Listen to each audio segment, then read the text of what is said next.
everybody, this is Hammer Striker here.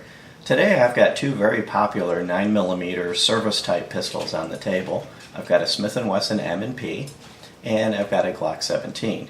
Both of these are very popular striker fired guns, and the Glock 17 is one you've seen on the channel before. You may have seen the Smith and Wesson on one of our prior videos. It was lent to us by our friends over at Guns Galore in Lakeland. We figured while we had it here we'd do a couple different comparisons with it. We'll put their contact information down in the description of the video if you want to check them out. So we'll start with the M&P, and it is unloaded. The Glock 17 is also unloaded. We'll do that, get that over with so we can go ahead with the comparisons. So let's start and talk about some of the things that are the same.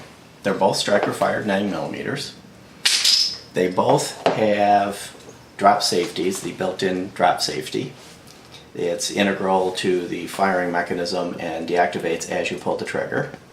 The Glock has no external safety. It's all based on the internal safety mechanisms as you pull the trigger.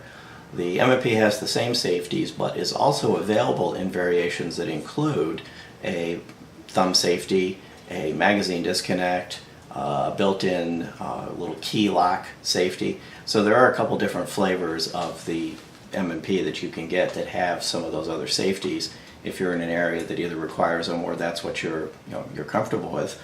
And look for our video on both of these guns if you want to get more details about either gun individually. We're going to kind of go over the highlights on this. I'll put the links in the description. Both of the guns have replaceable sights. So we'll start and show that the Glock has your typical U-dot sights, which are pretty common on Glocks. And the M&P has a 3-dot sight arrangement. They're both very bright, very clear, very easy to see. And both of them are dovetailed at the rear, so they can be easily replaced. And the Smith and Wesson is dovetailed at the front, and the Glock is pinned, but it's pinned via a bolt that's underneath the slide, so it's easy to remove and change out. So either one of these are easy to swap the sights out. Can be gotten right from the factory originally, with some night sights are available. And there's a large amount of aftermarket support when it comes to sights on both of these guns. So if you don't like the factory offerings on either one, it's going to be very easy to get different ones. From an ergonomic standpoint and an attachment standpoint, both have an accessory rail. You'll see it's a 3-notch rail on the Smith and Wesson, and it's a single notch on the Glock. The aftermarket is well aware of this single notch on the Glock, so most aftermarket devices have different mechanisms, cams, or inserts that you can use to position it forward and backwards. Of course, on the Smith & Wesson you wouldn't need to do that. You'll just push it forward or back as you see fit. Both of them have reversible magazine catches. You can reverse it around. Now this is a Glock Gen 4. The earlier Glocks were not reversible, but the Gen 4s are. And you can see the cutout where it would reverse and flip over. The Smith & Wesson has ambidextrous slide release right from the factory. So you've got one here and you've got one here. The Glock is not ambidextrous and cannot be changed, so it's on the left side for a right-handed shooter, and there's no option to flip it over to the other side. From a takedown perspective, they both take down roughly equally. You lock them back. There are a few differences though. The Smith & Wesson is a hair more complicated. There's a little lever inside, and you'll see that in our other video, that you have to push down to disengage the sear. But on the flip side, once you've locked it back and pushed that lever down, all you do is rotate this 90 degrees down and it slides off. So if you have weaker hands or difficulty grabbing a hold of little things with your fingers, this might actually be easier because it's just a large lever and it pushes down. On the Glock you have to pull down on these two little tabs.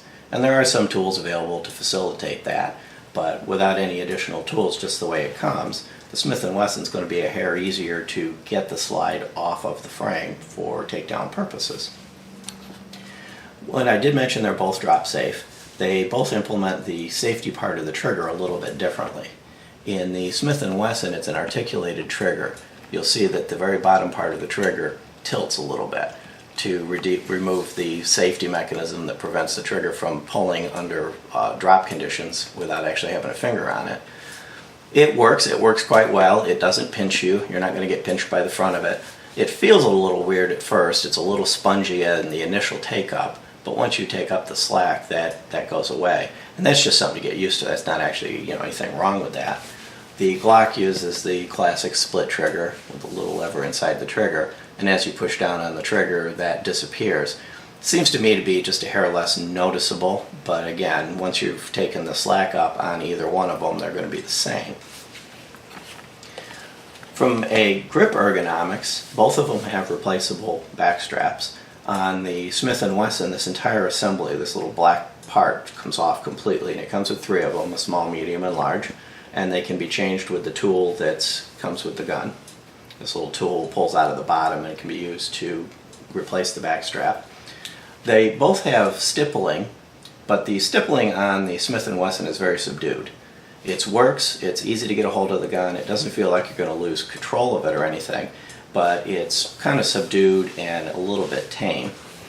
This is, being a Gen 4 Glock, has the RTF2 texture, which is quite aggressive, but it doesn't hurt. It doesn't dig into your hand or hurt you.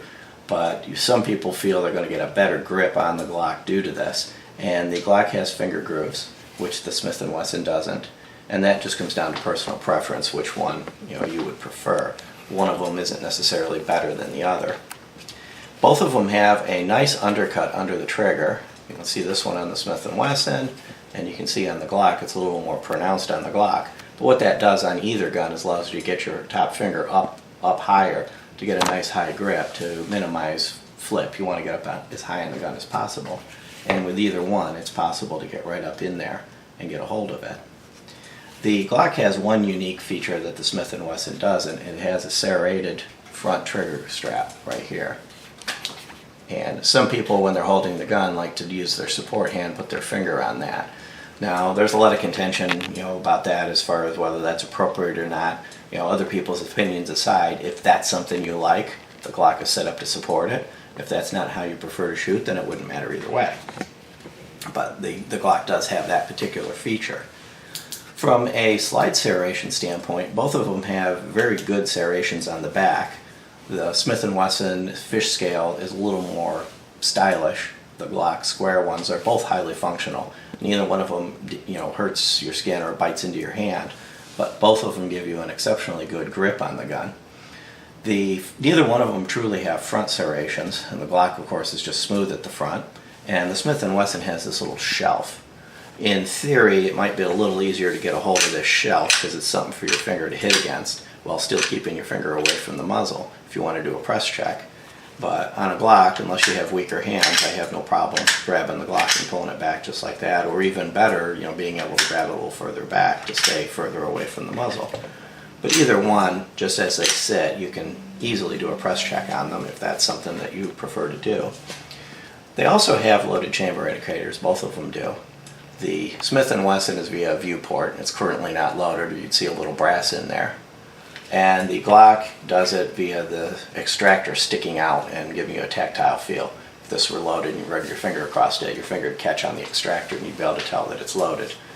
So the Glock you can tell without actually having to look at it. The Smith and Wesson, you would actually have to look down into the port to take a look. But you can do either gun, you can determine that without actually opening the gun. It can be a little hard to see depending on lighting too. If you've got poorer lighting, it might be harder to see the brass. And one thing I did neglect to mention when I was talking about the Smith & Wesson's backstrap, the Glock comes with 2 backstraps. The no backstrap or bare is one of the 3 combinations, and then there's 2 more that you can add on in a medium and large. So effectively the stock frame is the small, and then you can add on the 2 backstraps. And those can be changed either with a punch or with the Glock disassembly tool, which is basically a punch that's set up to do any of the pins on a Glock with one tool. From a trigger perspective, their triggers are similar, but because this gun doesn't belong to us, even though according to the Smith & Wesson website you can dry fire their guns, this gun doesn't belong to us, so we don't dry fire guns that we don't own. So I'm going to load it with these snap caps for the purpose of playing with the trigger. Those inert dummy rounds that are meant to protect the firing pin during dry fire training. So on the Smith & Wesson, there is a little bit of take up, and then it comes to a wall, and then it's a nice crisp wall. Now this trigger on the Smith & Wesson site is rated at 10 pounds. When we measured this one, it came in just over 7. And surprisingly, it doesn't really feel even 7 pounds. It feels lighter than that, but that's what it measures at. I'll show you the reset. If I let it out, there's the reset, and there is a little bit of a bounce. You can hear the reset, but you don't really feel it. And then a small amount of take up, you're back on the wall, and then the brake. Now I'll show you the trigger on the Glock.